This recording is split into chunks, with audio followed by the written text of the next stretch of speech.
corazón, a su voluntad. Así que eso, vamos a comenzar.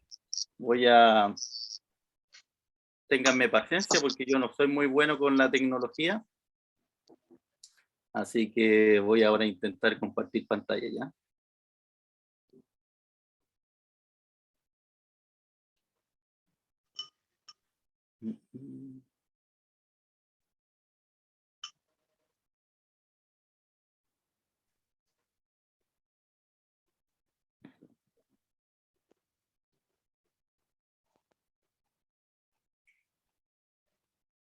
¿Ve bien?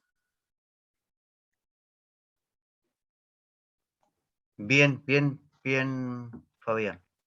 Ok. Ok.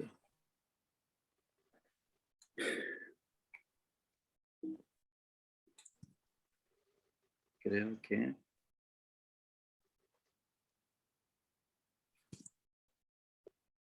Acá. Bueno, como se decía entonces, vamos a estudiar sobre la doctrina de la Iglesia y en esta primera clase vamos a ver estos tres aspectos que en realidad es para entender la naturaleza de la Iglesia. ¿Ya? Cuando entonces nos preguntamos ¿qué es la Iglesia? Debiésemos entonces estudiar estos tres aspectos para tener un panorama general y poder entender la naturaleza de la Iglesia. Entonces tenemos acá los vocablos que describen a la Iglesia, vocablos que describen a los creyentes y las ilustraciones de la Iglesia. Con todo ello, entonces, es que nosotros nos podemos hacer un marco general y no solamente entenderlo, pero también, ¿no es cierto?, vivir y experimentar. Y en definitiva, dar gloria a Dios por la Iglesia. Vaya para allá que estoy ocupado. Vaya para allá. Ahí ya tenemos comerciales, ¿ves? Mi hijo que viene a saludarme. Cierra la puerta, por favor, hijo. ¿Ya? Gracias. Menos mal que obediente, ¿ves? Y bueno, eso como decía, entonces para entender la naturaleza de la Iglesia hay que estudiar estos tres vocablos y poder, ¿no es cierto?, entonces ver como primera base qué es la Iglesia, su origen, ¿no es cierto?, el propósito de la Iglesia y el destino, la misión de la Iglesia, etcétera. Ahora bien, en esta clase vamos a ver estos tres aspectos que igual son bastantes. Voy a tratar de hacerlo bien conciso y espero que el Señor me ayude con esto.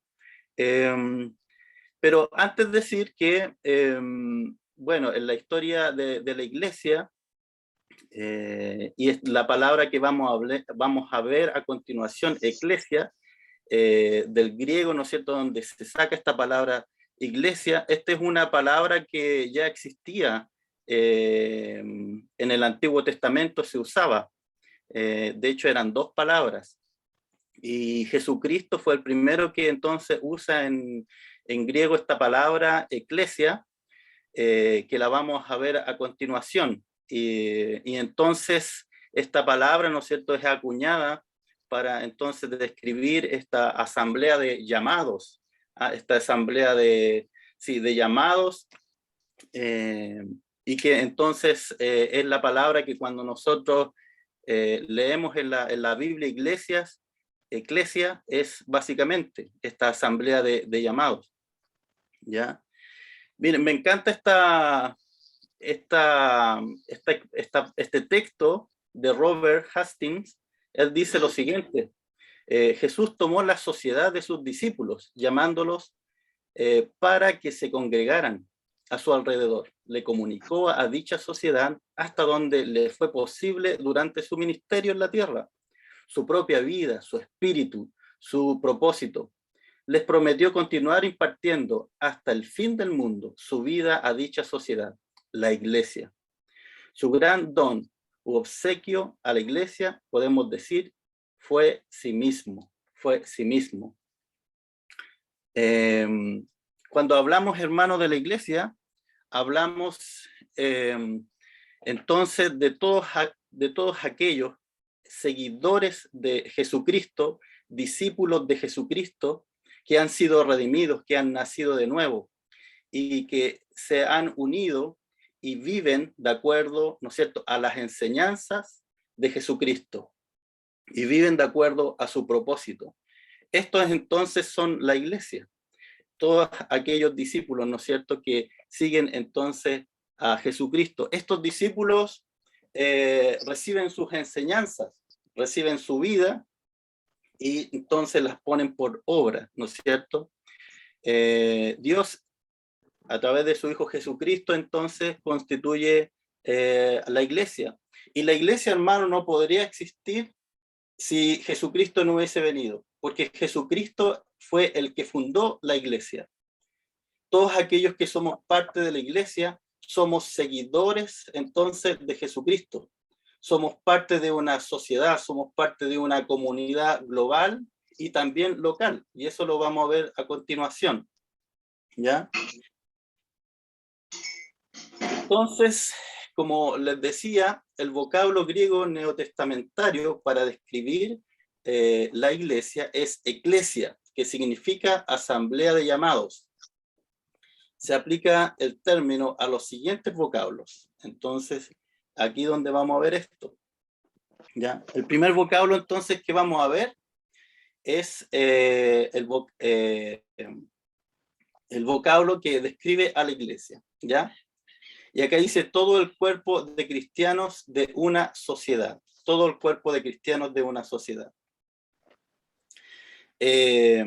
Aquí como tenemos en este pasaje, dice, llegó la noticia de estas cosas a oídos de la iglesia, que estaba en Jerusalén, y enviaron a Bernabé, que fue hasta Antioquía. Hay que entender el contexto de este pasaje, y en este pasaje entonces se nos cuenta que la iglesia de Jerusalén, la iglesia de esta región en Jerusalén, envía a Bernabé, ¿ya? Lo envía a Antioquía. ¿Y por qué lo envían a Antioquía? Lo envían con la siguiente misión, y era básicamente inspeccionar. Y pasa que entonces cuando llega la persecución de los seguidores de Jesucristo en aquel tiempo, ya todavía no les llamaban cristianos, de los seguidores o los del camino, ¿ah? A los que eran los discípulos de Cristo, llega la gran persecución a Jerusalén, y estos comienzan, ¿no es cierto?, a salir de esta ciudad e ir a otros lugares. Estos creyentes no hablaban, no predicaban el evangelio, sino solamente a judíos. A los griegos, a los gentiles no les hablaban. Pero habían unos que entonces llegaron a Antioquía y comenzaron a hablarle también a los griegos, a los gentiles, y estos se entregaron al Señor. Y pasa ahí que entonces que comienza una iglesia, una comunidad de creyentes. Entonces la iglesia de Jerusalén envía a Bernabé para ver lo que estaba pasando. Fue así entonces que Bernabé va, comprueba que el don del Espíritu también era para ellos, descienden a Tarso con Pablo, luego vuelven a Antioquía y están por un año enseñando en esta iglesia. Así que aquí podemos ver este primer entonces término dado a la iglesia, que la iglesia, todo el cuerpo de cristianos de una ciudad, ¿ya? Entonces tenemos aquí en este pasaje. También tenemos aquí en Hechos 13:1. Es otro pasaje, usted lo puede leer en la casa, muy interesante, que habla entonces de esta iglesia que está en una región vasta, ¿ya? Todo ese cuerpo de creyentes que está en una región vasta. Luego tenemos el vocablo que describen a la iglesia también, ¿no es cierto?, a una congregación, hacia una congregación, y aquí tenemos algunas citas también, y yo quiero leer esta, dice en 1 Corintios 14:19. Pero la iglesia, prefiero hablar 5 palabras con mi entendimiento para enseñar también a otros, que 10.000 palabras en lengua desconocida. ¿A qué se está refiriendo Pablo con esto? En esta iglesia en Corinto había mucho desorden, ¿ya? Había mucho desorden, había mucha rivalidad, mucha disputa, mucha carnalidad. Y el apóstol Pablo entonces, exhortándole a este grupo de creyentes, ya no, ¿no es cierto?, a una vasta región donde habitaban a lo mejor creyentes en distintos lugares, y podían haber iglesias, que es lo que estamos viendo ahora, en distintos lugares en una región determinada, sino más bien está aquí exhortando a un grupo de creyentes que están congregados ya todos en un mismo lugar, ¿ya? Todos en un mismo lugar. Entonces les dice a ellos, ¿y por qué lo sabemos? Porque básicamente está hablando de la vida del culto, de la vida del servicio a Dios, en un servicio tal vez dominical, donde nosotros vamos y de pronto hay un desorden porque nos ponemos todos a hablar en lenguas al mismo tiempo. Entonces él dice, hey, hermanos, esperen un momento, él no está diciendo que está en contra de esto. Él dice en este pasaje que él incluso habla más que todos ellos. Pero él quiere establecer entonces que hay un orden y que debe haber un orden en cómo, ¿no es cierto?, hacerlo. Y él les dice, pero en la iglesia, no sé si eso se está refiriendo a esta congregación, a este grupo de personas, prefiero hablar 5 palabras con mi entendimiento para enseñar también a otros que de 1000 palabras en lengua desconocida.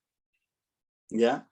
No sé si me sigue usted, hermano, por esto, pero le está hablando entonces ahora, ¿no es cierto?, a una congregación, a un grupo presente ahí que está, ¿no es cierto?, que se congregan en un determinado lugar.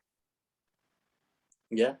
Aquí también tenemos otros ejemplos. También pueden haber ejemplos de iglesias casa. En Romanos tenemos ese ejemplo, ahí en Romanos 16:5, cuando Pablo ya se está despidiendo en la carta y entonces da saludos, ¿no es cierto?, a distintos hermanos.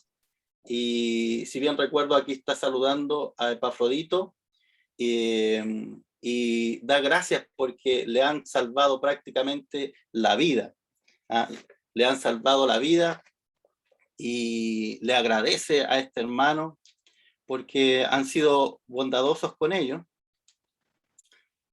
Pero también les bendice y le da las gracias y también hace alusión a que ellos tienen una iglesia casa.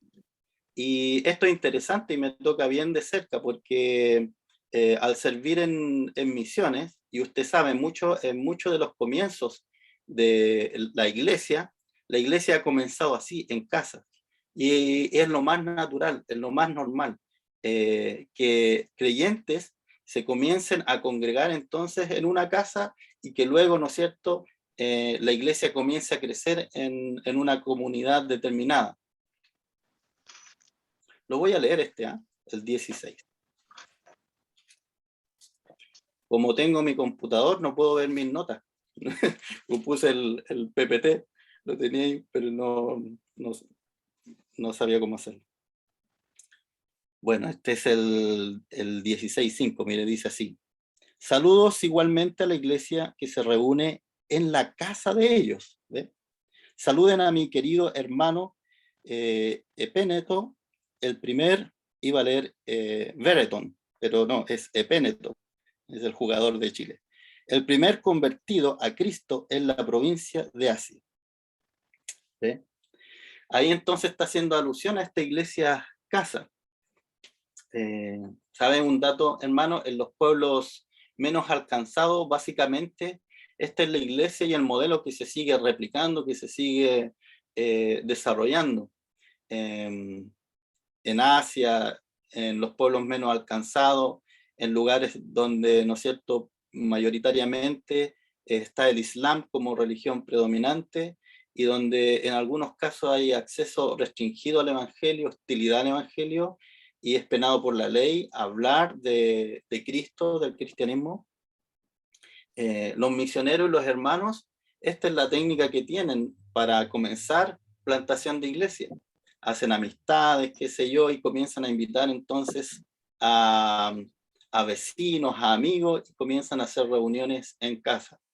Así que esto se sigue desarrollando hasta el día de hoy. Luego tenemos al cuerpo todo de creyentes de la tierra. ¿Ya? Y aquí tenemos entonces esta cita en Efesios, dice así, Efesios 5:32. Vamos a leer del 31, ¿ya? Porque yo lo puse acá para tener contexto. Por esto dejará el hombre a su padre y a su madre, y se unirá a su mujer, y los dos serán una sola carne. Grande es este misterio, mas yo digo esto respecto de Cristo y de la iglesia. Esto es sumamente interesante porque entonces hemos entendido que está la iglesia, ¿no es cierto?, como en una región, en una vasta región, y esa iglesia puede estar ubicada, ¿no es cierto?, grupos de creyentes en distintos lugares. Luego tenemos esta congregación en particular, ¿no es cierto?, que puede ser un grupo muy reducido, incluso una familia llamada como iglesia, pero también tenemos aquí a estos creyentes de toda la tierra, ¿ah? A la iglesia de Cristo, a la iglesia, ¿no es cierto?, en su gran totalidad. Y aquí me encanta porque vamos a ver también después, más adelante, de las ilustraciones que se dan en torno a la iglesia. Y aquí ya Pablo ocupa una, y que dice acá que él hablando, ¿no es cierto?, y aconsejando sobre el matrimonio, entonces habla de el matrimonio, ¿no es cierto?, o la relación de pareja y la relación que Cristo tiene con su iglesia. Por esto dejará el hombre a su padre y a su madre y se unirá a su mujer, y los dos serán una sola carne. Grande es este misterio, mas yo digo esto respecto de Cristo y la iglesia. Está hablando de esta unión tan estrecha, tan íntima que Cristo tiene con su iglesia. Es una unión espiritual y mística al mismo tiempo. ¿Ah? Es una unión que Cristo, ¿no es cierto?, tiene con su iglesia. Y aquí vamos a ver también estos vocablos que describen a los cristianos, ¿ya? Vocablos que describen a los cristianos. Tenemos hermanos, ¿ah? Esta palabra hermanos. Dice la Biblia, es una hermandad o comunión espiritual, en la cual se han abolido todas las diferencias que separan a la humanidad. En Romanos tenemos que Pablo nos dice, ya no hay esclavo no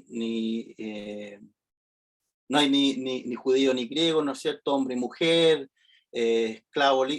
Dios a través del sacrificio de Jesucristo abolió todo eso y ya no hay diferencia. Y me encanta este término de hermanos, ¿ya?, para entender también la iglesia, qué es lo que es la iglesia. Porque, ¿no es cierto?, en una relación de hermanos nosotros nos tratamos igual y pertenecemos a una misma familia, ¿ya? Y entonces esta es la connotación que la Biblia y que la Escritura quiere dar al, ¿no es cierto?, llamarnos hermanos, que somos parte todos de una familia y que somos todos iguales. Y esto es maravilloso porque independiente del trasfondo que hemos venido, independiente de las circunstancias de vida que hemos pasado, somos hermanos y parte, ¿no es cierto?, de la familia de Cristo.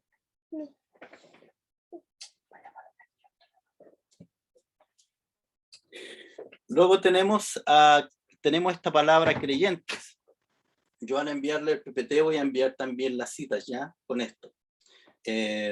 Yo creo que estas citas y estas palabras las asociamos bien y las conocemos, las entendemos, y yo las voy a ubicar acá ya, las citas bíblicas, para que usted las tenga. Los creyentes. A los cristianos se les denomina creyentes o los que creen, puesto que su doctrina característica es la fe en el Señor Jesucristo. ¿Ya? A los que creen. Hay muchas citas en relación a esto. en la escritura de los creyentes. También santos, se les denomina santos, literalmente consagrados, ¿no es cierto?, o separados, puesto que son separados, dice, del mundo y consagrados a Dios. También están escogidos. Se hace referencia a los creyentes con el vocablo escogidos, puesto que Dios los ha escogido para realizar un ministerio importante y disfrutar de un glorioso destino. Los escogidos. Y discípulos, ¿no? Discípulos. Los discípulos, puesto que están sometidos a una preparación espiritual bajo la dirección de maestros inspirados de Cristo. Los discípulos. Así que todos estos nombres, hermanos, que encontramos en la Escritura son para nosotros. Nosotros somos santos, hemos sido escogidos, somos discípulos, somos creyentes. Así que todos estos términos están aplicados a nosotros.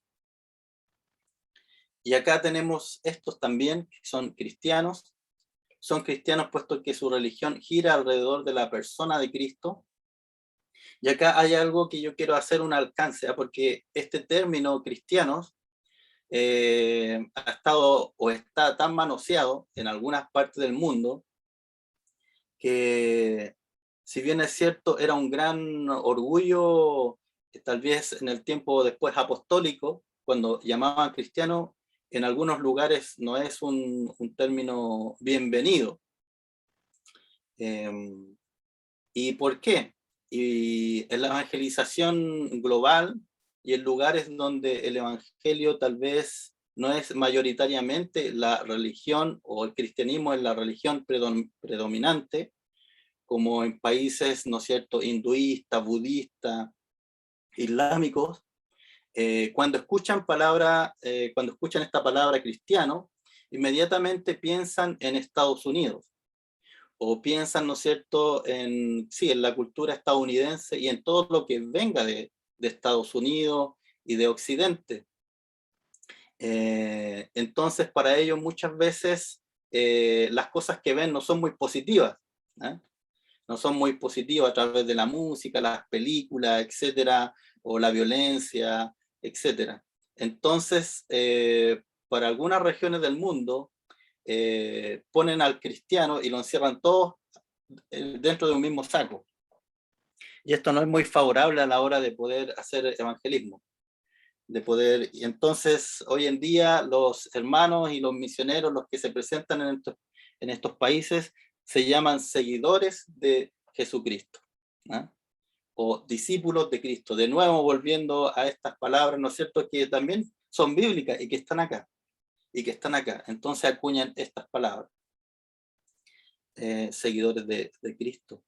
También este término, los del camino, que al principio de la iglesia los creyentes eran denominados con frecuencia los de este camino. Y aquí tenemos esta cita en Hechos 22:4. Dice, puesto que se los identifica con el camino o forma de vida. Y aquí es interesante porque, y en esta cita que ustedes pueden leer, tenemos donde Pablo está entonces dando argumentos y defendiendo frente a judíos, y él estaba diciendo, yo era un perseguidor de la iglesia, yo andaba con cartas, yo mandaba a encarcelar a los creyentes, a los del camino, dice, a los del camino. Y es porque se les conocía por este nombre, ¿ya? Los del camino. Y estos del camino básicamente seguían el camino, ¿no es cierto?, de Jesucristo, el camino de Jesucristo, y se les reconocía por esto. Me preguntaba yo hoy en día por qué palabras a nosotros se nos reconoce aquí en nuestra sociedad chilena, o a nosotros en el trabajo, en el vecindario, en la universidad, cómo nos dicen a los creyentes, ¿eh? A los cristianos, cómo te dirán a ti.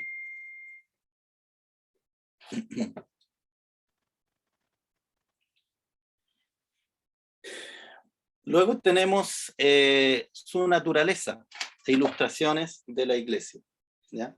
En su naturaleza tenemos ilustraciones de la iglesia.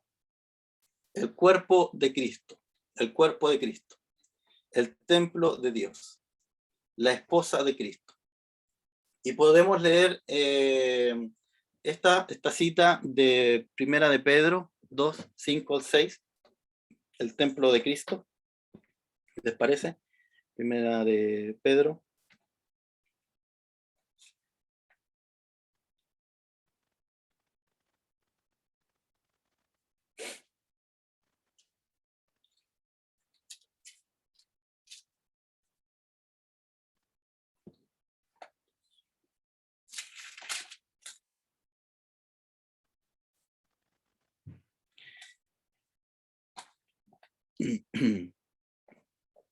Dice aquí, también ustedes son como piedras vivas, con las cuales se está edificando una casa espiritual. De este modo, llegan a ser un sacerdocio santo para ofrecer sacrificios espirituales que Dios acepta por medio de Jesucristo. ¿Mm? Dice, así dice la Escritura, miren que pongo en Sión una piedra principal, escogida, preciosa, y que el que confíe en ello no será jamás defraudado. ¿Ya? Esto refiriendo, ¿no es cierto?, al templo. También, bueno, tenemos otra cita acá en relación a la esposa. Podemos leer en Corintios, segunda de Corintios.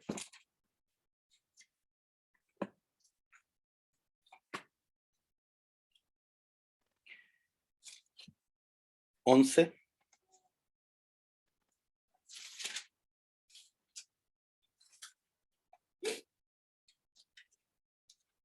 11 y 2.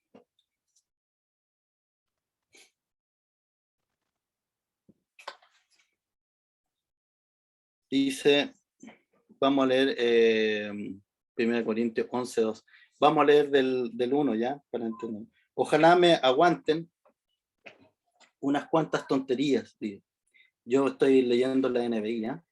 Sí, aguántenmelas. El celo que siento por ustedes proviene de Dios, pues los tengo prometidos a un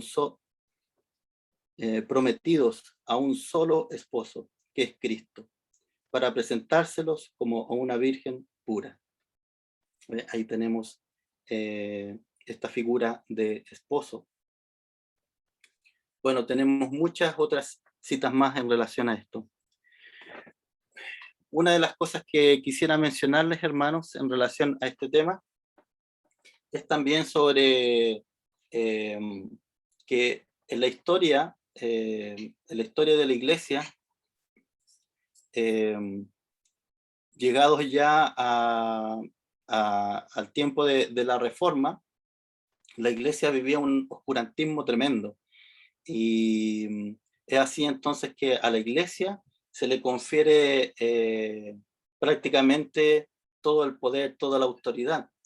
Y como que la iglesia en aquel tiempo entonces tiene autoridad espiritual, incluso más que la escritura. Entonces, para ellos, en aquel tiempo, ¿no es cierto?, los monjes establecían que la iglesia era la autoridad máxima y que la Biblia había sido producida por la Biblia.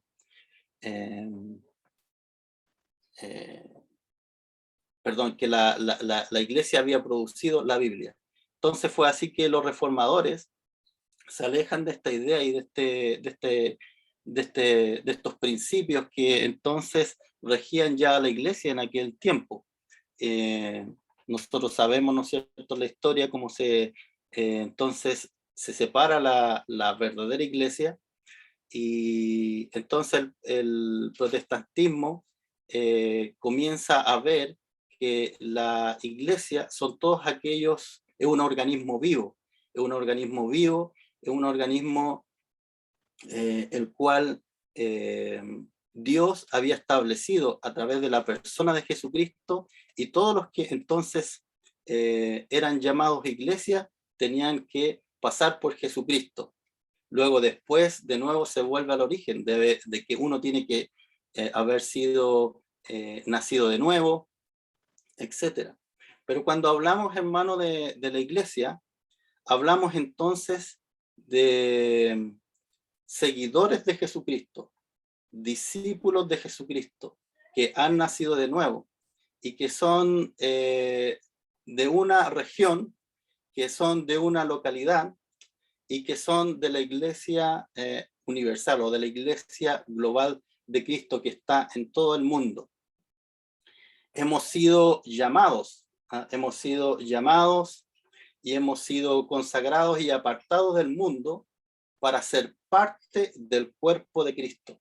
Somos llamados su novia, como hemos visto acá, el cuerpo, ¿no es cierto?, el templo y la esposa de Jesucristo.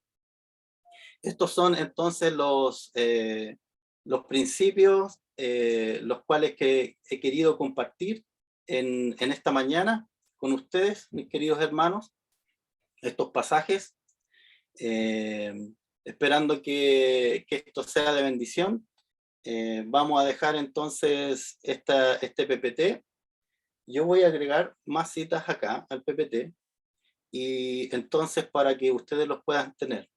También ahí vamos a dejar, ¿no es cierto?, las preguntas que deben tener, ¿ya?, para hacer las tareas. Yo no sé si hay preguntas